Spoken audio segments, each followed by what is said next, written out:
அம்மா இன்னும் கொஞ்ச நேரம் தூங்கிக்கிறேம்மா என்று போர்வை இழுத்து போத்திக்கொண்டு மறுபடியும் தூங்க தயாரானார் சௌமியா.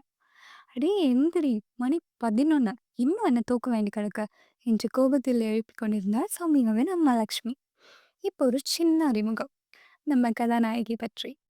பிஎஸ்சி கம்ப்யூட்டர் சயின்ஸ் 2ஆம் ஆண்டு படிக்கிறாள். நல்லா எப்பவும் துரு துருன்னு ஏதாச்சும் செஞ்சுட்டே இருப்பாள். அவள் இருக்கிற இடம் எல்லாம் எப்பவும் கலகலன்னு இருக்கும். அன்பானவள்.